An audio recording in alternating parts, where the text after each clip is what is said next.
বইয়ের সাথে আঙ্গুল তুলে কথা বলতে হয় না, বইয়ের সাথে উঁচু গলায় কথা বলতে হয় না, বইয়ের সাথে চিৎকার করতে হয় না, বইয়ের সাথে তর্ক করতে হয় না।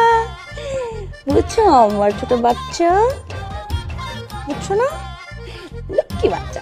চলো এখন তুমি শাওয়ারে যাবা, আমি তোমাকে শাওয়ার করে দিব, তারপরে খাবা, দিয়ে যাবা বাজারে। ঠিক আছে? আমি যদি কাউকে কথা দিই তাহলে সেটা অবশ্যই রাখার চেষ্টা করি। না না, এইভাবে তাকান না, প্রেমে পড়ে যাবো। প্রেমে তো কবেই পড়ে গেছে।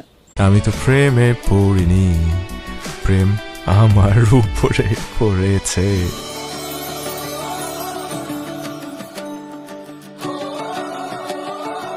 চারটা বিস্কিট কাটে দিছোস, পার পার্সন দুইটা বিস্কিট বেশি দিছোস কেন? অবশ্যই আমার একদম পছন্দ না। বিস্কিট নিয়ে তাড়াতাড়ি যা।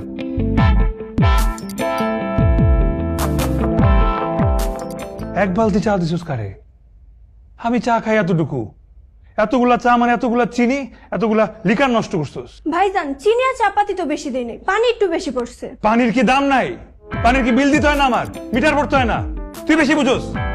উফ, আপনার আর পারলাম না, লাইজ আপনার কিনে বানাইছে। হেই, এই একটা কাজ কর, একটা কাপ দিয়ে যা, ঢেলে রাখি, পরে খাওয়া যাবে। কতগুলা চা দিছে। আপনি যদি প্রেমে জড়ান তাহলে কিন্তু সমস্যা হবে না। এইসব ভাইবা লাভ নাই, আমার লাগে কোনোদিন কারো প্রেম হইব না, আর সেই সুযোগ আমি জীবনে হইতেও দিব না।